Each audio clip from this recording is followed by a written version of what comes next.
requiring augmentation are marked out preoperatively over the central and lateral parasymphyseal areas of the mandible, necessitating use of an extended anatomical implant.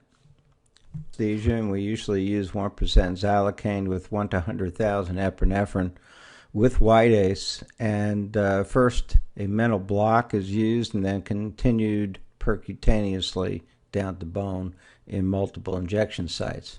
Here we see if a chin implant is performed individually without being performed in conjunction with a facelift, the incision is about 1 to 1.5 centimeters total in a slight gull wing fashion.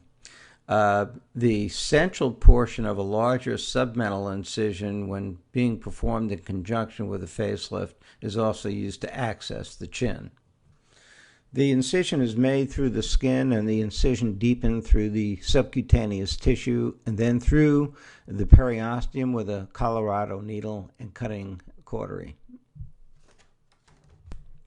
Using a double-armed hook to retract the upper portion of the incision site, a Ragnell scissors or a small Metzenbaum is inserted through the incision site, and with a few spreads of the scissors, the very central portion of the pocket is opened.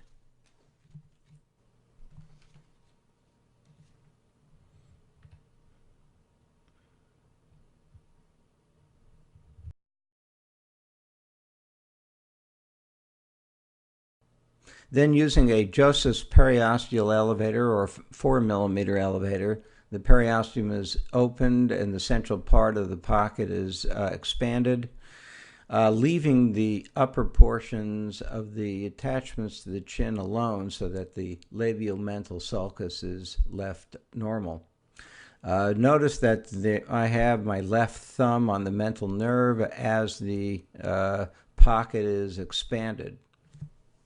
The most important aspect of the entire procedure in using an extended anatomical implant is the mental nerve. As we see it drawn out here, it supplies and distributes the sensation to the lower lip and the area of tissue below the lower lips. So the entire procedure can be made safe and easy by recognizing that there's a few ligamentous processes right at the tubercle or mentum that is attached to the periosteum.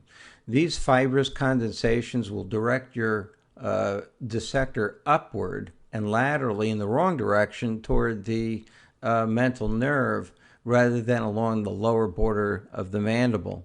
So what we do is we retract the incision and we cut these little ligamentous attachments here, as we can see, which are little fibrous condensations of tissue. And once these are cut and it's anteriorly at the level of the periosteum, you'll be able to see that there's a very easy dissection along the inferior plane and border of the mandible that becomes, once you get past this point, becomes very easy, and actually the section is easily elevated all the way back to the angle of the mandible if necessary. Again, look at my thumb of my left hand, which is protecting the mental nerve as it exits the mental foramen. So we can see the pocket being elevated and developed, and we'll go ahead and do it on the other side. It's even more important to recognize that those little fibrous condensations anteriorly, again, will point the dissector upward rather than along the lower portion, the lower border of the mandible, where it's easy to elevate the periosteum and extend your pocket laterally under the mental nerve. We use sizers to determine the size of the implant, and it's also very important to make that pocket large enough laterally to extend almost 3/4 of the implant back so that you don't have tissue imposing on the very tip of the implant which could potentially curl the implant.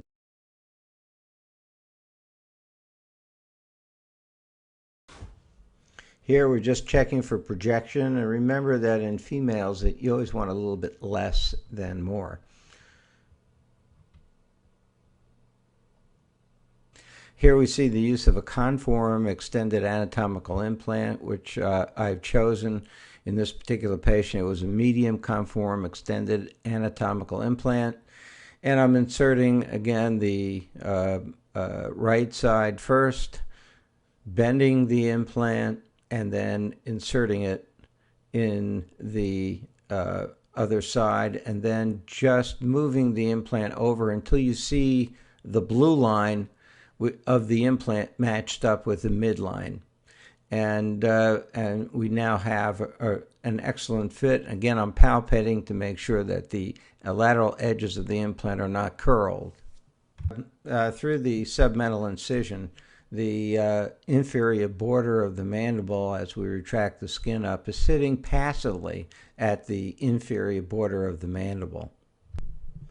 Now we use, I use a permanent suture of a 4/0 clear nylon to catch the periosteum, and I attach the implant to the lower border of the mandible through periosteum, and I fix the implant. This is important so the implant doesn't move side to side or have a tendency to move too far superiorly. And then you can see the implant is nicely fixed. I then use a one mattress suture of 3 or 4/0 Vicryl and close the subcutaneous and deeper tissues, actually using a single stitch.